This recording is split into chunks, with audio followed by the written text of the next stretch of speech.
Mr. Simpson would like to be informed about critical temperature changes in Machine 1. He creates an alarm for this. Before he can do this, he must first navigate to the configuration mode and click on Alarm User.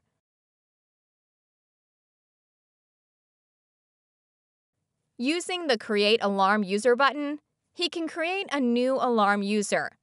He gives the alarm user a name, that is, the name of the person who is to receive the alarm.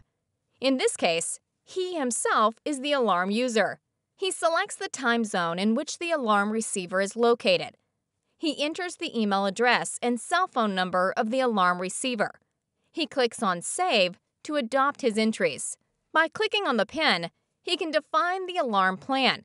This defines at what time the alarm user wants to receive alarms. For example, from Monday to Friday, from 6 a.m. to 8 p.m., and on Saturday and Sunday, from 8 a.m. to 8 p.m. He confirms the selection with the button. The alarm user is fully configured. Now, Mr. Simpson can create the first alarm. To do so, he switches to the alarm area using the menu bar. There, he selects Create Alarm. In this case, he names the alarm Temperature Exceeded and also provides a fault description.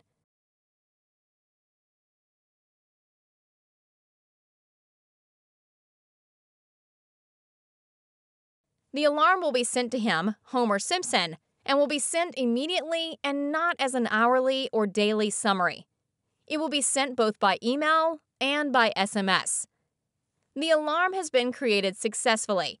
In the next step, Mr. Simpson must specify the alarm conditions that trigger the alarm. He clicks on the plus symbol to select a data point. In our example of Machine 1, this is the temperature variable. He defines the alarm condition so that the alarm is triggered if the temperature value increases to more than 30.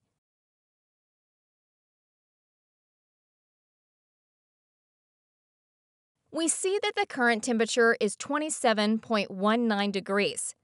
If we switch to the display mode, no alarm is yet visible as the temperature is still below 30 degrees. If the temperature increases to more than 30 degrees, an alarm appears. Homer Simpson has received an alarm SMS and an alarm email immediately. As soon as the temperature falls below 30 degrees again, Mr. Simpson receives another SMS and email in which the alarm is acknowledged.